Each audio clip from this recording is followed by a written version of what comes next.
Vincent D'Anfos, Normand Flynn. Comment allez-vous, messieurs? Ça va bien, toi? Très bien. En ce lundi soir, allons-y avec les manchettes Albi le géant.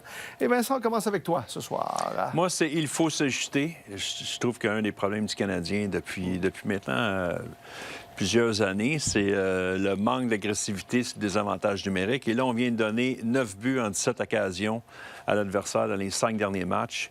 Autant être plus agressif, selon moi, en entrée de zone, à la ligne bleue, protéger la ligne bleue pour ne pas leur donner facilement la zone. Et surtout, dans le haut de l'enclave, j'ai gardé des séquences de ce que le Canadien fait, puis ce que Buffalo a fait contre nous en désavantage numérique. Vous allez voir la différence qui est assez marquante. Oui, on va vous présenter ça un petit peu plus tard, parce que oui, on peut mettre l'emphase sur les gardiens, mais devant, parfois, c'est pas toujours parfait. Parlant de gardiens, Normand, je pense que tu as préparé une manchette sur les gardiens ce soir. Et moi, je suis très optimiste. Moi, je dis on peut réparer ça. Parce que c'est pas un problème. Tu sais, on vit la même situation avec les Sénateurs d'Ottawa. Où ton gardien de but numéro 1, que tu as signé pour 4 ans, qui est dans sa première année de contrat de 4 ans, à un peu plus de 8 millions, lui, il vient d'avouer qu'il y a des problèmes de santé mentale, puis qu'on va l'aider. D'ailleurs, il était de retour en uniforme dimanche dans la victoire de 7-1 contre, justement, Vegas. L'anxiété. Oui, des problèmes d'anxiété, tu as raison. Et ça, je pense que, en tout cas, je ne suis pas un spécialiste, là, mais de ce que j'apprends des gens qui vivent ça, il faut que tu t'habitues à vivre avec la situation. Il faut que l'équipe l'aide maintenant que la situation est connue. Maintenant, à Montréal, c'est pas la même situation. La même situation ne se retrouve pas à Montréal pour 2 raisons. C'est parce que là, on cherche des repères. On a même envoyé le gardien de but dans la Ligue américaine. C'est parce qu'on veut soigner quelque chose de technique dans son jeu. Et oui, il y a probablement un petit peu dans sa tête à Montembeault, parce qu'il est parti de l'an passé, le gardien de but numéro 1, que tout le monde applaudissait, que tout le monde aimait, puis que tout le monde voulait voir sur la glace. Mais là, les huées, les mauvais moments, le retour dans la Ligue américaine, c'est un passage difficile. Ils ont un bon entraîneur, les gardiens de but. Éric Rémond, je le connais personnellement, c'est un bon entraîneur. C'est un gars qui peut travailler avec les gens, il est proche de ce gardien de but. C'est quelque chose qui se répare. Mais quand je parle de réparation, c'est pas uniquement lui. C'est la connexion entre les défenseurs puis le gardien de but. Et je vais en reparler un petit peu tantôt parce qu'il y a des séquences à Vincent, mais il faut corriger ça. Qu'est-ce qu'on fait à partir de maintenant? Parce que oui, il y a des solutions. Tu parlais des avantages numériques, mais le Canadien est une des équipes qui accorde le moins de tirs dans la Ligue nationale de hockey, mais c'est une des équipes qui accorde le plus de buts. Les statistiques sont là chez les gardiens de but au niveau du taux d'efficacité, sous 900. Et même Samuel Montembeault l'a dit aujourd'hui, il n'y a pas juste les chiffres. Moi, j'aurais aimé revoir le 3e but. Peut-être j'aurais dû faire l'arrêt là-dessus. Mais à partir de maintenant, il y a comme une incertitude encore qui revient devant le filet. On fait quoi présentement pour la situation? Bien, c'est normal qu'il y ait de l'incertitude parce que les résultats ne sont pas là. Puis les statistiques des 2 gardiens de but, autant Montembeault que Dobèche, sont dans les pieds de la Ligue nationale au niveau de la moyenne, au niveau des pourcentages d'arrêt. Et on le sait, Kent Hughes puis Jeff Gorton, ils ne dorment pas au gaz. Là. Quand il y a quelque chose qui ne fonctionne pas, ils vont régler le problème, puis ils n'en parleront pas. Ils vont donner la chance à ces gars-là de se replacer parce qu'ils l'ont fait dans le passé. Dobèche a eu des bonnes séquences. Montembeault, comme tu l'as dit, était numéro 1, gardé au-dessus de 60 matchs l'année passée, puis bien fait. Mais à un moment donné, il faut que ça se replace. Sinon, il va y avoir des changements. Et s'il y a des changements, il y en a beaucoup qui demandent de revoir Fowler tout de suite, puis de le sortir de Laval, puis de l'amener. Moi, il va bien à Laval. Là. Il y a des bonnes statistiques. Il y a une bonne équipe à Laval. Il est encore très jeune. C'est le gardien du futur. Mais je ne serais pas prêt à ramener ça pour faire un ménage à 3 encore. Il y a peut-être d'autres solutions. Puis il reste 5 matchs d'ici à la pause pause olympique. Faut respirer un peu puis donner la chance à ces gars-là de se replacer. Parce que, justement, Vincent, tu as raison, les performances vont dicter la suite des choses. C'est Dobèche. Martin Saint-Louis a confirmé que Dobèche affronterait les Golden Knights demain. Ouais. Mais si on revient à l'avant-rappel Fowler, où les 2 gardiens se cherchaient, où les 2 gardiens... Bon, Dobèche gagnait, mais ça te prend 4 buts pour gagner quand ils sont devant le filet.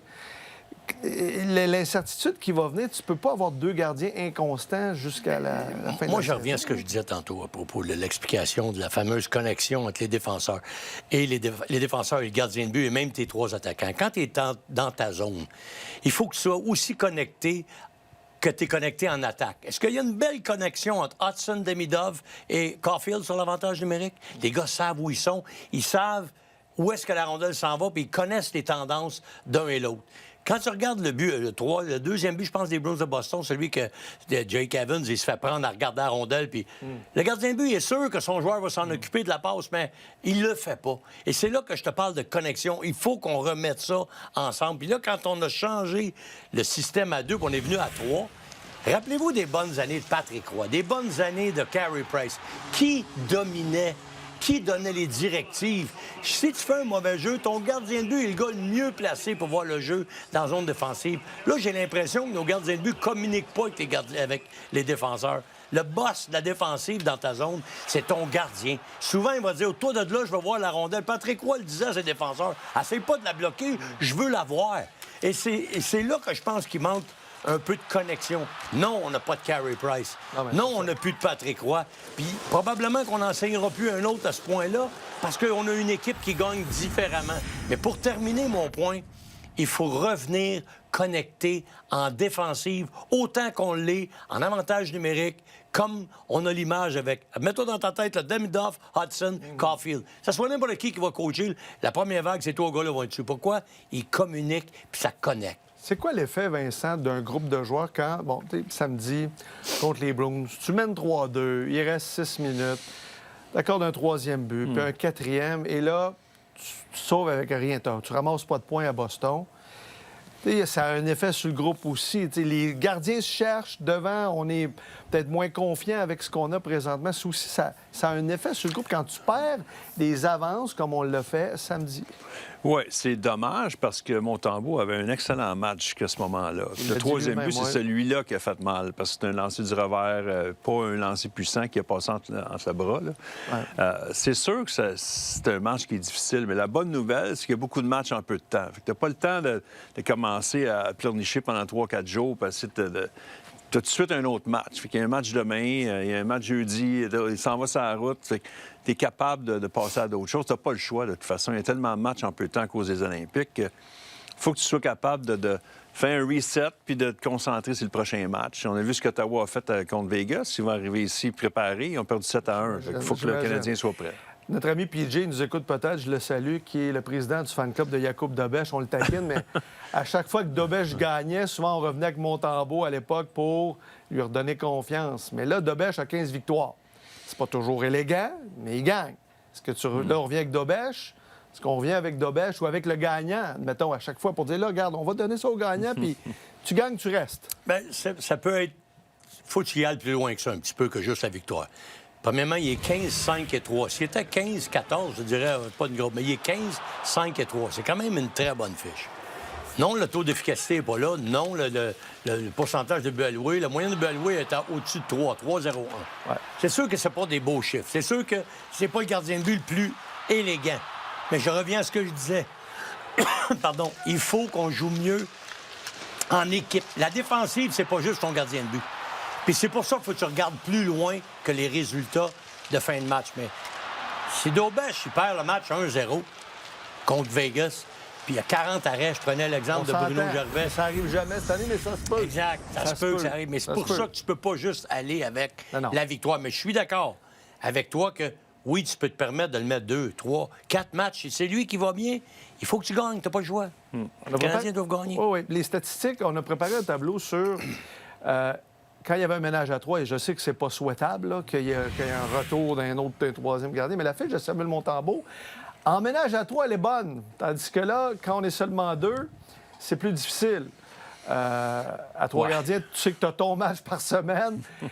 Mais c'est aussi d'avoir du rythme. L'année passée, je me souviens, il en a gardé 10 en ligne. Primo n'était pas capable d'arrêter une rondelle.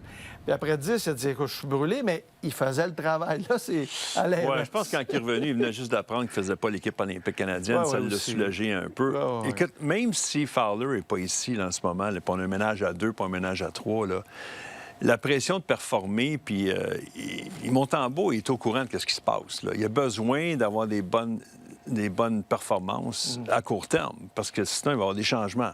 Ça revient à ce que j'ai dit tantôt. Le Canadien est dans la course aux séries, mais là, ça chauffe en bas, c'est serré dans la division, c'est incroyable, puis dans l'association. Donc, on va faire des changements si on n'est pas capable de se replacer. Fait que, même si on a seulement 2 gardiens, Montembeault est très au courant de ce qui se passe, puis même chose pour Doberge. On n'a pas besoin d'avoir un autre gars dans le portrait pour juste brasser tout le monde. Là. Moi, je pense que c'est une coïncidence, puis le fait plus que le club se replacer un peu pendant qu'il était là. Vincent, on parlait de l'infériorité numérique dans ta manchette, puis tu parlais d'être plus agressif. Tu as sorti des séquences où le Canadien n'est pas très passif versus les Sabres de Buffalo. Oui, mais là, on va commencer avec le Canadien. J'ai gardé les séquences autant en entrée de zone que dans la façon dont le Canadien joue dans sa zone, où on est très passif. On les laisse rentrer en contrôle. Et ce que j'aime pas, regardez le but ici de Tarasenko, comment il y a tant Zuccarello pour choisir, OK, c'est quoi le meilleur jeu que je devrais faire? Bon, on se positionne pour essayer de bloquer des tirs, mais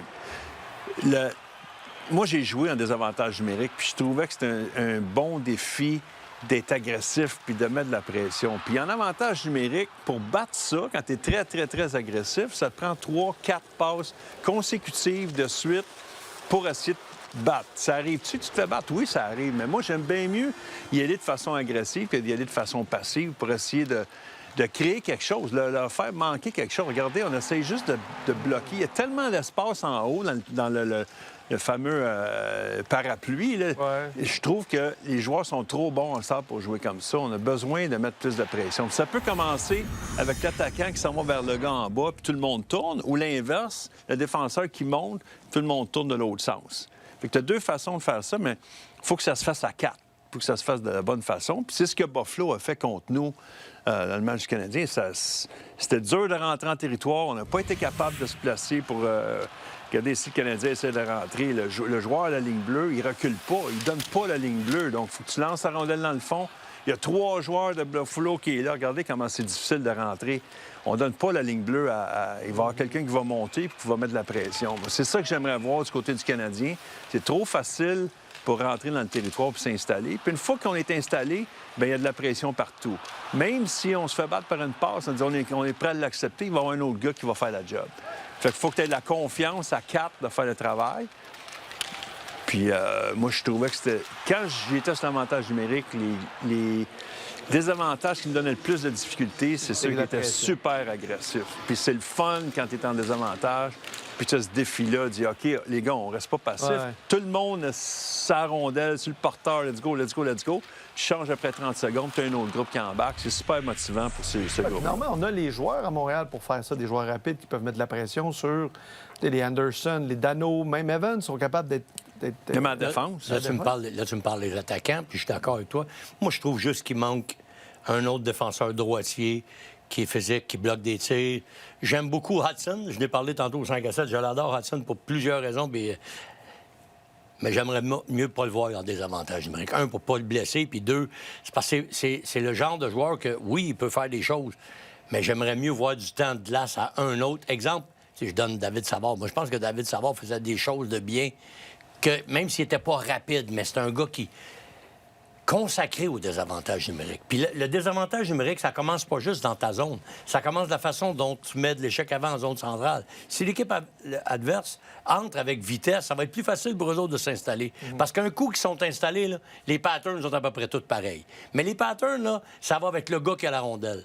Le gars qui a la rondelle, s'il va voir qu'est-ce que tu leur donnes, puis ils vont aller dans les trous que tu... Parce qu'il faut falloir que tu donnes de quoi en désavantage numérique. Puis le meilleur exemple, pour vous illustrer ça, les 2 buts de Caulfield contre Boston. Caulfield, il voit très bien l'espace. Il me la donne la place, je vais la prendre. Il s'est installé là une fois, il a marqué. Il s'est installé là une deuxième fois. Pourquoi? Parce que McAvoy, il donnait la place. On y va pas, là. On laisse la shot. On laisse la shot, le tir, on le donne à notre gardien de but. Mais le gardien de but se fait battre dans la partie supérieure, un tir parfait. Qu'est-ce que tu vas dire? En désavantage numérique, il faut que tu donnes. Tu n'as pas le choix. Il te manque un joueur. Fait que tu peux être très agressif. Il faut que tu le sois en partant dans la zone centrale pour arriver à la ligne bleue, comme Vincent a démontré. Les Sabres l'ont fait. Mais ça, il faut que tu sois rapide. Et il faut souvent... Il y a un gars sur la pression de la rondelle, mais les autres font une tellement bonne lecture de jeu. Pendant que la rondelle se promène, ils sont déjà rendus sur le Je vais finir Buffalo est 6e dans la Ligue nationale cette année en étant très agressif. Caroline a toujours été très agressif. Puis avec Brind'Amour, ils sont toujours les meilleurs de la Ligue. Canadien 26e. Fait que moi, je ferais un ajustement, j'essaierais quelque chose de différent. Ça va être intéressant. Puis l'autre chose, c'est Oui. qu'il y a beaucoup de blessés aussi. Quand tu attends, tu fais juste bloquer des lancers. On a vu Gaulet combien de fois qu'il est blessé. Ah ouais. Savard, puis t'as Carrier, des gars qui sont juste là puis qui bloquent des lancers avec des chevilles, puis des... À un moment donné, tu te fais blesser. Très, très bon point. Puis au retour de la pause, on va parler de Patrick Laine, le dossier notamment, un dossier qui fait jaser. Et à partir de cette semaine, on va vous présenter notre défi hockey annuel. Et on a un extrait de la première épreuve. On vous présente cette première épreuve demain. En voici un extrait.